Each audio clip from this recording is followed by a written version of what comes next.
My parents gaslit me into thinking my sister was crazy. It took my dad nearly killing me to see. She was the only one fighting for my life. Growing up as the youngest, I learned to keep my mouth shut and stay invisible. The last thing I wanted was to end up like my older sister Millie, the family troublemaker. See, whenever my dad went after me or my brother, she was the only one who wouldn't just sit there and take it. One time, we were all on holiday in Florida when I was wearing jean shorts. I must have been 12, while our brother Evan was 13 and Millie was 15. My dad lightly slapped my thigh and told me I was getting fat. I was a size US 2. I glared at my sister, warning her not to say anything, and she wasn't going to until my dad tugged on the end of my shorts and told me to cover up. That's when she went off. What the F did dad just say? She asked my mom, who was also trying to get her to shut up. Suddenly, the entire room, including me, started screaming at her. Told her how she was a troublemaker. Looking back, I obviously regret it, but I was brainwashed because somehow my parents had convinced me that it's their responsibility to be abusive. But speaking back was what caused an issue, and it didn't stop there, because that's when Evan did the only form of protection he knew at the time. He plastered this boyish smirk on his face, pretending like he didn't give an F about anything my dad did or said. Next thing I knew, our dad was yelling at Evan and threatening to hit him. So that night, Millie slept in the same bed as us, covering Evan in case our dad came in the middle of the night and tried anything. But as the years continued, things only got worse. Evan used to be a sweet boy. He used to tuck me and Millie in with a blanket whenever we fell asleep on the couch, tell us that we were pretty. But as my dad got more abusive, so did he. So by the time he was 16, he was just another angry man in the house. But Millie never lost her flair of assertiveness, and I continued to be the one to cry at the first sign of conflict. This dynamic pretty much continued until Millie was in senior year. It was the night before her SAT, and we were all sitting around the table eating dinner. She was the only one in our family that cared about school. Her hands were trembling. She had that faraway look in her eye. Well, that's when she asked Evan to stop chewing with his mouth open. "You're going to fail your SATs and be an effing failure for the rest of your life," he yelled. Suddenly, Millie stood up in tears and ran up to her bedroom. My dad began shouting at the top of his lungs, his voice echoing off the walls. Meanwhile, I stayed in the kitchen, texting Millie and asking why she would react to him saying that she had once again destroyed the peace in our family. We didn't see her much after that. She was always at her friend's house or secretly out partying, and I never texted her either, because to me, she was the one who had destroyed the family. But the less I saw her, the more I realized how wrong I was, because suddenly, I became the new scapegoat. Every day my dad was barking orders at me, and no matter what I did, it wasn't enough. Meanwhile, even he was too scared of Evan to tell him to do anything. But Millie never stopped trying for me. Once in a while, she would come home and criticize our parents, and I didn't even appreciate it until one day, when our dad caught Evan putting his wet clothes on top of my mom's dry ones. Dad was screaming at Evan, when suddenly my name was called for me to come into the living room. As soon as I walked in, my dad called me an ugly bitch who couldn't keep my brother in control. And while I silently processed his words, he pushed me over the coffee table. Tears were streaming down my face and fear filled my veins. When I tried to stand back up, he kicked the back of my legs and knocked me over again. "Get the F out of here." Well, he didn't have to tell me twice. I immediately ran to the bathroom and locked the door. I called the first person I could think of, Millie. I told her everything. She talked to me in that soft voice that always managed to calm me down. As I sat on the cold bathroom floor, my dad screamed at me again and ordered me to clean the kitchen, so I hung up with no explanation. Well, 20 minutes later, I heard the front door silently creak open. Millie walked in with her 6'4" muscular boyfriend. I stared at her with fear, not wanting to leave in case my dad punished me even worse. And I guess she picked up on it, because she immediately grabbed my hand. Her eyes were filled with comfort, like she knew what she was doing. Before I knew it, she had convinced me to leave with her, and we went to an apartment I didn't even know she had been renting out. I tucked myself into bed, and she asked me to again explain what happened, to tell her what she had missed. But I didn't want to think about it anymore. I just wanted to focus on the Halloween party that I had planned for the next day. So I violently shook my head, and Millie nodded before ordering me McDonald's. But I never got to go to my party, because the next day, my mom texted me about how I had to come home, how Millie had done enough damage to all of us, and I believed her. But as soon as I walked in the door, my dad hit me so hard I blacked out. His palm connected with my cheek with a crack that seemed to echo through my skull. Stars exploded behind my eyes, then darkness. I came to on the floor, my head throbbing, the taste of copper in my mouth. That was the moment I knew I couldn't stay. Not one more night. "I'm sure," I said, my voice stronger than I expected. "I want to leave." The words hung in the air between us, impossible to take back. They tasted like freedom. "Good," Millie replied. "I need you to be smart about this. Pack only what you absolutely need. Clothes, important documents if you can get them, anything sentimental you can't replace, nothing bulky, one backpack, that's it." Her voice was calm but urgent, like a general planning a strategic retreat. My heart raced as I listened to her instructions. This was really happening. The reality of what we were planning sank in, heavy and terrifying, yet somehow liberating. "When?" I whispered, my mouth dry as sandpaper. My tongue felt too big for my mouth, clumsy with fear and anticipation. "Friday. Tell them you're going to a friend's house for a school project sleepover. I'll pick you up 2 blocks from your house at 7 p.m. Can you do that?" Millie's eyes were intense, focused entirely on me. She'd always had that ability to make you feel like you were the only person in the world when she looked at you. Yes, I didn't even hesitate. The certainty in my voice surprised even me. "And don't tell anyone. Not your friends, not your teachers, no one." Her emphasis on the last word made me nod solemnly. I understood the stakes. This wasn't a game. After we hung up, I sat on my bed staring at the wall, tracing the hairline cracks with my eyes. The paint was peeling slightly in the corner, revealing layers of different colors from previous owners. 3 more days in this house. I could do this. I had to. The following day, I woke up with a strange sense of calm. Nothing had changed. My dad barked orders at breakfast. My mom pretended everything was fine. Evan glared at me from across the table. But knowing I had an escape plan made it all slightly more bearable. The cereal tasted the same, the milk just as cold, but something inside me had shifted. I was no longer trapped. At school, I approached my English teacher after class. The classroom was empty except for us, the afternoon sun slanting through the blinds and casting striped shadows across her desk. "Ms. Parker, I was wondering if I could use you as a reference for a summer job application." My voice only wavered slightly. She looked surprised but pleased. Her smile crinkled the corners of her eyes behind her glasses. "Of course. When do you need it by? Maybe next week? I'll let you know." I needed someone outside my family who could vouch for me if things got complicated later. Someone who knew me as a good student, not just a disobedient daughter. That afternoon, I started gathering my things, bit by bit, so no one would notice. I slipped my birth certificate from the filing cabinet in the den while my mom was on the phone. The paper felt fragile between my fingers, impossibly important. I tucked my school ID and the $43 I'd saved from birthday money into a sock. I sorted through my clothes, mentally selecting what to take. What would I need for a new life? What could I leave behind? I found an old iPod and started recording my dad's outbursts whenever I could, proof of what was happening in case anyone ever questioned me. The device was small enough to hide in my pocket, the red recording light covered with a piece of tape. Each time I pressed record, my pulse quickened with a mixture of fear and determination. Thursday night, I barely slept. Every creak in the house made me jump. The wind against the window sounded like fingers tapping, like someone trying to get in. What if they somehow knew? What if my dad was waiting to catch me in the act of leaving? I stared at the ceiling, watching shadows move across it as cars passed outside, their headlights briefly illuminating my room. Friday morning, I forced myself to act normal. I ate breakfast, went to school, came home, and cleaned the kitchen like always. The routine felt surreal, like I was watching someone else go through the motions. At dinner, I casually mentioned the fake school project. The spaghetti on my plate went largely untouched. My stomach too nodded with anxiety to eat. Sarah needs help with her science presentation. Her mom said I could sleep over so we can finish it. I kept my eyes on my plate, pushing food around with my fork. The lie came out smoother than I expected. My mom narrowed her eyes. "Which Sarah is this?" Her tone was suspicious. Her fork paused halfway to her mouth. I'd prepared for this. "Sarah Chen, from my biology class. You met her mom at the school open house last year." This was all true. Sarah was real, though we weren't close, and our moms had indeed met once. The details made the lie more believable, harder to question. "I don't remember approving this," my dad said. Fork paused halfway to his mouth, a piece of chicken dangling precariously. His eyes were hard, searching my face for signs of deception. "Mom did," I lied, turning to her. "Remember? When I asked on Tuesday, I held my breath, waiting for her response. The seconds stretched out painfully. My mom hesitated. I could see her trying to decide whether to admit she didn't remember or just go along with it. The internal calculation played out across her face, which would cause less Conflict? Oh, right, she finally said. But be back by noon tomorrow. You have chores. She returned to her meal. The matter settled. I exhaled slowly, careful not to show my relief. At 6:30, I shouldered my backpack, trying to look casual, though it contained everything I planned to take with me. The weight of my life reduced to a single bag. The iPod was tucked safely in my coat pocket, heavy with recorded evidence of what I was escaping. Don't stay up all night giggling with your friend, my mom said as I headed for the door. Her voice was almost normal, almost maternal. For a second, I almost wavered. I won't. My dad didn't even look up from the TV. The blue light flickered across his face, casting strange shadows. Evan was out somewhere, which was a relief. One less goodbye I didn't want to make. I walked normally until I turned the corner, then broke into a run. My heart pounded so hard I could feel it in my throat. The evening air was cool against my face, carrying the scent of someone's dinner cooking, of freshly cut grass. What if Millie didn't show up? What if this was all some kind of test? But exactly at 7, a car pulled up beside me. Millie leaned across and pushed open the passenger door. Get in, she said. I threw my backpack in and climbed in after it. The car smelled like coffee and Millie's perfume. Before I could even close the door properly, Millie was pulling away from the curb. The tires squealed slightly as we accelerated, the only sign of her urgency. Did anyone follow you? She asked, checking the rearview mirror. Her knuckles were white on the steering wheel, her profile tense in the dim light. No, I don't think so. I turned to look out the back window anyway, half expecting to see my dad's car bearing down on us. She nodded, her eyes still flicking between the road and the mirror. We're not going back to my old apartment. I found a new place. It's smaller, but it's in a secure building with keycard access. No one gets in without being buzzed up. Her voice was steady, practical. She thought of everything. I hadn't even thought about that. Of course we couldn't go back to the apartment my parents knew about. The realization of how much planning she'd done for me hit me hard. While I'd been surviving day to day, she'd been creating an escape route. What about your boyfriend, Jason, right? I remembered his imposing presence in our kitchen, how small my dad had seemed next to him. We broke up, she said shortly. He thought I was obsessing too much about our family, said I needed to move on. She made air quotes with one hand while steering with the other, her knuckles white against the wheel. The bitterness in her voice was palpable, a rare crack in her composure. We drove in silence for a while. The farther we got from home, the lighter I felt, like I was shedding a heavy coat I'd been forced to wear. Street by street, mile by mile, the weight lifted. I watched unfamiliar neighborhoods pass by, wondering what kind of life people lived in those houses with their warm windows and unknown stories. They're going to be so angry, I finally said, watching the familiar streets disappear behind us. The thought sent a chill down my spine despite the car's heater blowing warm air on my face. Millie glanced at me. Are you having second thoughts? Her voice was careful, neutral, not pushing, not judging.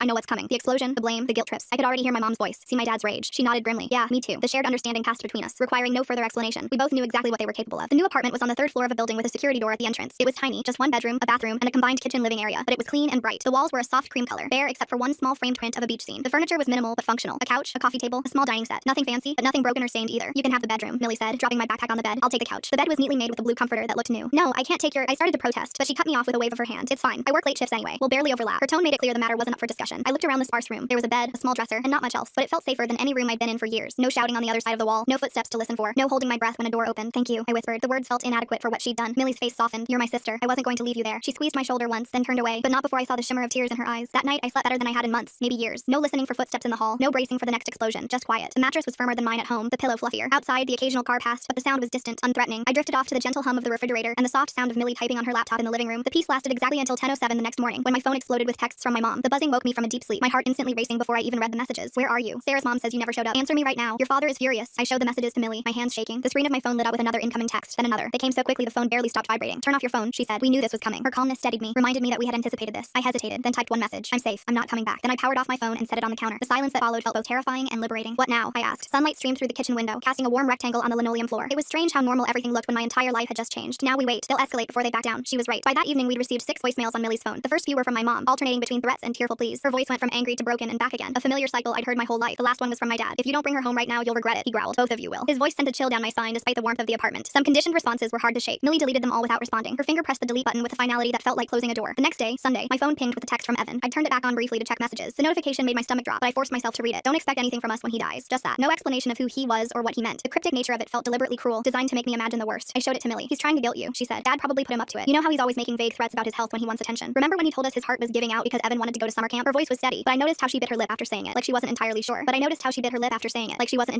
A small gesture that betrayed her own worry, despite her reassuring words. The possibility that something might actually be wrong nagged at me, but I pushed it away. We'd heard too many false alarms to trust this one. Monday morning, Millie helped me enroll at a new school. We had to use her address and say she was my guardian, which wasn't technically true, but the administration didn't ask too many questions. The school was larger than my old one, the hallways wider and brighter. No one stared at me as we walked through the office. I was just another new student, unremarkable and unknown. What if they come looking for me? I asked as we walked back to the apartment. The question had been weighing on me since we left. The sidewalk was cracked in places, small weeds pushing up through the concrete, persistent life finding a way through. They might, she admitted, but they'd have to admit why you left in the first place, and I don't think they want that kind of attention. Her logic made sense, but it didn't completely ease my fear. I still found myself looking over my shoulder, scanning faces and crowds for my dad's angry glare or my mom's disapproving frown. That night, I discovered my parents had found another way to attack. My phone lit up with messages from relatives and family friends I hadn't spoken to in years. Aunts, uncles, cousins, neighbors, people I barely remembered were suddenly very concerned about my whereabouts. Your poor mother is worried sick. How could you do this to your family? Your father says you've been hanging out with a bad crowd. The story they were telling was that I'd run away to live with a boyfriend, that Millie had encouraged me to rebel, that I was breaking my parents' hearts. Each message twisted the knife, rewriting our history to make me the villain. The familiar guilt crept back in, the programming so deep it was hard to resist. They're trying to control the narrative, Millie said when I showed her. They know if people hear what really happened, they'll lose their perfect family image. She scrolled through the messages, her expression hardening with each one. The lamp cast shadows across her face, making her look older, wearier. I scrolled through the messages, feeling sick. The words blurred together, a chorus of accusations and guilt trips. No one's going to believe us, are they? The thought was devastating, that after everything, we might still be the ones painted as wrong. Millie was quiet for a moment, then she said, show me those recordings again. Her voice had that determined edge I recognized. She was formulating a plan. I pulled out the iPod and played a few of the clearest ones. My dad screaming about what a disappointment I was, the sound of something, me, hitting the coffee table. My mom's cold voice telling me to clean up my own blood. The audio was tinny through the small speaker, but the rage in his voice was unmistakable. The fear in mine undeniable. People will believe this, Millie said firmly. firmly. We just need to be strategic about who we send it to. Her confidence bolstered mine. Maybe the truth could win out after all. We started with Aunt Dorothy, my mom's sister, who had always been a little kinder than the rest of the family. She lived 3 states away and only saw us at major holidays, but she'd always brought thoughtful gifts and asked genuine questions about our lives. We sent her a brief email explaining that I'd left home because of abuse, with one audio clip attached. The message was simple, factual, without emotional appeals. Her response came the next morning. I always suspected. Your mom has been making excuses for your dad's temper for years. What do you need? It wasn't much, but it was something. A crack in the wall of silence. A tiny beam of light breaking through. Next was my mom's friend Margaret, who had 2 daughters my age and had always been nice to me. She'd once slipped me $20 when my dad refused to give me money for a school field trip, whispering that it could be our secret. Then my dad's cousin Bruce, who had once pulled my dad aside at a family barbecue after he'd yelled at Evan in front of everyone. Bruce had spoken in low, intense tones, his hand gripping my dad's arm tightly. My dad had been quieter for the rest of that day. Some people never responded. Some sent back shocked messages. A few, like Aunt Dorothy, offered help, money, a place to stay if we needed it, connections to resources. Each supportive response felt like a small victory, a validation that we weren't crazy, that what happened to us wasn't normal or acceptable. See, Millie said, not everyone is like them. She showed me a message from our mother's college roommate, who wrote that she'd cut contact with our mom years ago because of concerning patterns she'd noticed. The knowledge that others had seen through my parents' facade was strangely comforting, but the backlash was swift. My parents doubled down on their story, telling anyone who would listen that I was troubled, that I was making things up for attention, that Millie had always been a bad influence. The campaign was coordinated and relentless. They called in favors, leveraged old relationships, spun tales of their perfect family being torn apart by rebellious daughters. My dad's brother called Millie directly. The phone rang late one evening as we were cleaning up after dinner. Millie answered on speaker, her voice neutral until she heard who it was. You need to stop this right now, he said, his voice cold. You're tearing this family apart with your lies. He sounded so much like my dad it made my skin crawl. The same cadence, the same underlying threat. They're not lies, Millie shot back. And the family was already broken. Her voice didn't waver, didn't crack. She stood tall, shoulders back, as if he could see her through the phone. He hung up on her. The dial tone buzzed loudly in the quiet apartment. Millie set the phone down carefully, her movements controlled, but I could see the slight tremor in her hands. Standing up to them still took a toll, even now. 2 weeks after I left home, I still hadn't been back to school. The new school was okay. No one knew me, which meant no one asked questions, but I felt like I was sleepwalking through the days. The classrooms were unfamiliar, the teachers' names hard to remember. I drifted from class to class, taking notes mechanically, speaking only when called on. At night, I had nightmares about my dad finding me, dragging me back home. In the dreams, I couldn't run fast enough, couldn't scream loud enough. I'd wake up gasping, sheets twisted around my legs like restraints. Sometimes Millie would be there, a glass of water in hand, as if she'd sensed my distress from the other room. Maybe we should talk to someone official, I suggested one evening, like report them or something. We were sitting on the couch, the TV on low in the background, some sitcom with a laugh track that felt jarring against our serious conversation. Millie looked up from her laptop. We could, but without physical evidence of recent abuse, it might not go anywhere. And if it doesn't, she didn't need to finish the sentence. If we reported them and nothing happened, they'd be even angrier, even more determined to get me back. The system that was supposed to protect people like us often failed, leaving them more vulnerable than before. What about the recordings? I asked. The iPod sat on the coffee table between us, innocent looking despite its damning contents. They help, but she sighed. The system doesn't always work the way it should, especially when the parents are good at presenting themselves as normal. Her fingers tapped a restless rhythm on the keyboard, betraying her frustration. I nodded, remembering how charming my dad could be when he wanted to, how my mom could turn on the concerned parent act in an instant, how they'd fooled teachers, neighbors, friends for years. The thought of facing them in court, of being forced to see them again, made my stomach turn. So what do we do? The question hung in the air between us, heavy with implications. Millie closed her laptop. We keep building our case, and we make sure as many people as possible know the truth. Her determination was unwavering, a constant in my shifting world. That night I couldn't sleep. I kept thinking about all the other kids like me, trapped in homes where no one believed them, where they had no Millie to help them escape. Kids who went to school with bruises hidden under long sleeves, who flinched at loud noises, who never invited friends over. How many of them were lying awake right now, planning their escape, or worse, believing they deserved what was happening to them? I got up and went to the living room, where Millie was still awake, scrolling through her phone. The blue light illuminated her face in the darkness, highlighting the shadows under her eyes. She looked up when I entered, immediately alert. I want to tell our story, I said. All of it, publicly. The words came out with a certainty that surprised me. She looked up, surprised. Are you sure? Once it's out there, you can't take it back. Her concern was valid. Going public would mean exposing ourselves completely, opening our lives to scrutiny and judgment. I'm sure, and I was. For the first time in a long time, I felt absolutely certain about something. The next day, I sat down and wrote everything, from my earliest memories of my dad's rage to the final blow that knocked me unconscious. I described my mom's enablement, Evan's transformation, Millie's attempts to help. The words poured out of me, years of silence finally breaking. I didn't use our real names, but I included enough details that anyone who knew us would recognize the story. When I finished, I read it to Millie. Her eyes were wet by the end. It's perfect, she said. But are you absolutely certain you want to post this? Her hand rested on mine, warm and steady. I nodded. I want other kids to know they're not alone, and I want our parents to know they can't silence me anymore. The decision felt right, like stepping into sunlight after years in a dark room. I created a new social media account and posted my story, along with a few of the clearest audio clips. Then I sent the link to everyone in our extended family and my parents' social circle. My finger hovered over the send button for just a moment before pressing it firmly. No going back now. The response was immediate and overwhelming. Messages poured in, some supportive, some accusatory, some from complete strangers sharing similar experiences. My post was shared hundreds of times within the first day. People I'd never met were commenting, sharing their own stories, offering resources and support. It was like a dam had broken, releasing a flood of shared pain and resilience. And then came the fallout. My mom's church friends stopped visiting their house. My dad lost a part-time contract job when his boss recognized his voice from one of the audio clips. Evan dropped out of school and, according to Aunt Dorothy, started disappearing for days at a time. Their carefully constructed facade was crumbling, exposing the rot beneath. You've ruined everything. My mom texted me. I hope you're happy. The message came late at night, probably after a few glasses of wine. I could almost hear her bitter tone through the text. I didn't respond. For the first time, I truly understood that their happiness had always depended on my silence, my compliance, my willingness to absorb their abuse without complaint. Their perfect family was built on my broken spirit, and I refused to rebuild it for them. A month after my post went viral, Millie and I were eating dinner when someone pounded on the apartment door. The sound was so unexpected, so violent, that I dropped my fork with a clatter. We froze, looking at each other in alarm. The pounding came again, harder this time, making the door rattle in its frame. Who is it? Millie called, not moving from her chair. Her voice was steady, but I could see the tension in her shoulders, the way her hand slowly reached for her phone. Open this door right now. My dad's voice, slurred but unmistakable. My blood turned to ice. The room seemed to tilt around me, the walls closing in. I couldn't breathe, couldn't move. How did he find us? I whispered, my voice barely audible over the continued pounding. My hands gripped the edge of the table so hard my knuckles turned white. Millie grabbed her phone. I don't know, but he's not getting in. Her voice was calm, but her eyes betrayed her fear. She dialed quickly, speaking in low, urgent tones to someone on the other end. Later, we discovered that one of our distant relatives, cousin Roy, had seen us at a nearby grocery store and tipped off my parents. He'd always been my dad's favorite drinking buddy, and apparently felt more loyalty to him than to our safety. The betrayal stung, even though we'd never been close to Roy. The pounding continued, along with a stream of threats and obscenities. Each impact made me flinch. Each word brought back memories I'd been trying to suppress. Millie called the building manager, who said he was calling the police. The minutes stretched endlessly as we waited, listening to my dad's rage through the door. Your father's hammered, she whispered to me. He's making a scene in front of all the neighbors. There was a grim satisfaction in her voice. He was showing his true colors to strangers, confirming everything we'd said about him. I nodded, too terrified to speak. We sat in silence, listening to my dad's rage through the door. His words slurred together, but the hatred in them was clear enough. I know you're in there. You can't hide from me. His voice voice was hoarse from shouting, but he showed no signs of stopping. I could picture him on the other side of the door, face red, veins bulging in his forehead like they always did when he was in a rage. Then, suddenly, other voices, the building manager, and then the firm tones of police officers. The shouting stopped. We heard muffled conversation, then footsteps moving away. The sudden silence was almost as jarring as the pounding had been. The building manager knocked softly. He's gone. The police escorted him off the property and issued a trespass warning. Are you both okay? His voice was kind, concerned in a way that made my throat tight with unexpected emotion. Yes, Millie called back, though her face was pale. Thank you. We listened to his footsteps retreat down the hall before either of us moved. The danger had passed, but the fear lingered, a heavy presence in the room. That night, we packed our essential belongings again. The routine was becoming familiar. What to take, what to leave, how to disappear. The next morning, Millie called in sick to work, and we moved to a different apartment in another part of the city, one where our parents wouldn't find us. The new place was even smaller than the last, but it had a deadbolt and a peephole in the door. Small comforts that meant everything. We can't keep running forever, I said as we unpacked in the new place. Boxes surrounded us, our lives once again reduced to the essentials. The constant movement was exhausting, the vigilance draining. We won't have to, Millie promised. He'll give up eventually. She arranged mugs in the cabinet, creating a semblance of home in this new space, but I wasn't so sure. My dad's rage had always been relentless, and now we'd humiliated him publicly, made him lose face with his friends, his colleagues, his community. People who had once respected him now whispered behind his back. His pride wouldn't let that stand. 2 months after we moved to the new apartment, I got a single text from Evan. You were right. I'm sorry. I stared at it for a long time, my thumb hovering over the reply button. The message was timestamped 2:17 a.m., sent in the middle of the night, perhaps in a moment of clarity or regret. Part of me wanted to respond, to ask if he was okay, to tell him he could join us if he wanted to escape too. The brother I remembered from childhood, the one who tucked blankets around me and told me I was pretty, still existed somewhere inside the angry young man he'd become. I wanted to reach that person, to offer him the same lifeline Millie had thrown to me. But another part remembered how he'd changed, how he'd become my dad's mini-me, how he'd watched my abuse and done nothing, how he'd participated in it, adding his own cruelty to the mix. The memory of pasta flying from his mouth as he screamed at Millie was still vivid, still painful. I deleted the message without responding. Maybe someday I'd be ready to forgive him, to help him, but not yet. Not when the wounds were still so fresh. The nightmares gradually became less frequent. I started therapy, funded partly by Millie and partly by a part-time job I picked up at a bookstore. The quiet environment suited me, the orderly rows of books comforting in their predictability. I made a few friends at school. I stopped flinching when people raised their voices. Small victories, but meaningful ones. One day, I realized I wasn't wearing my mom's necklace anymore. I couldn't even remember when I'd taken it off or where I put it. It felt symbolic somehow. The breaking of the last chain tying me to that house. The small gold heart had once seemed precious, a rare token of affection from a woman who rarely showed it. Now it seemed like what it was, a cheap trinket given to buy my silence and compliance. Millie noticed the change in me too. You stand taller now, she said one evening. You look people in the eye. We were washing dishes together. The mundane task transformed into something peaceful by the absence of tension, of fear. I smiled. I learned from the best. The compliment made her duck her head, embarrassed but pleased. As the months passed, the messages from my parents became less frequent and stopped altogether. The last one from my mom simply said, I hope someday you'll forgive us. I didn't respond to that one either. Forgiveness might come someday, but it would be on my terms, not theirs. It would be because I was ready to let go of the pain, not because they deserved absolution. On the 1-year anniversary of the day I left home, Millie surprised me with a small cake after dinner. It was nothing fancy, just a simple chocolate cake with a single candle stuck in the center. But the gesture brought tears to my eyes. What's this for? I asked. The flame wavered slightly in the air between us, casting a warm glow on her face. Your Independence Day, she said, smiling. 1 year of freedom. Her eyes shone with pride, not just for me, but for us, for what we'd accomplished together. I blew out the single candle, making a silent wish for many more years just like it. Years of safety, of growth, of healing. Years where I could become the person I was meant to be, not the frightened girl I'd been forced to be. The next day, I sat down at my computer and started typing a new post, not about trauma this time, but about healing, about finding strength in the aftermath of abuse, about building a new life from the ashes of the old one. The words came easily, flowing from a place of hard-won wisdom rather than pain. I titled it The Voice They Couldn't Silence and hit publish. My story no longer belonged to them. It belonged to me. The power of that realization settled over me like a warm blanket, comforting and secure. I sat back in my chair, watching the view count climb on my post. Within hours, it had reached thousands. Comments poured in, some from survivors sharing their own stories, others offering support, a few even asking how they could help friends in similar situations. It felt surreal to see my pain transformed into something that might actually help others. You're trending, Millie said, peering over my shoulder at the screen. How does it feel? She rested her hand on my shoulder, a gesture that once would have made me flinch, but now felt natural, comforting. I shrugged, not sure how to put it into words. Weird. Good weird, I think. How could I explain the strange mix of vulnerability and power, of exposure and freedom? My phone buzzed with a notification. Another comment on my post. This one longer than most. I clicked to expand it, curious what this stranger had to say about my life. I never told anyone what happened in my house. Reading your story made me realize I'm not crazy. I'm showing this to my school counselor tomorrow. Thank you. The simple message hit me hard, bringing fresh tears to my eyes. Someone else would get help because I'd been brave enough to seek. My throat tightened. This is why I did it, I whispered to Millie, showing her the comment. This was the purpose that had emerged from my pain, to be the voice I'd needed to hear when I was trapped and silent. She squeezed my shoulder. You're braver than I was at your age. Her voice was thick with emotion, with pride. That's not true. You stood up to them when no one else would. I turned to look at her, this sister who had saved me in every way a person could be saved. And look where it got us, she said with a half smile, gesturing around our tiny apartment. The space was small but filled with lights, with books and plants and small treasures we'd collected together. No shouting, no fear, no walking on eggshells. Exactly. Free.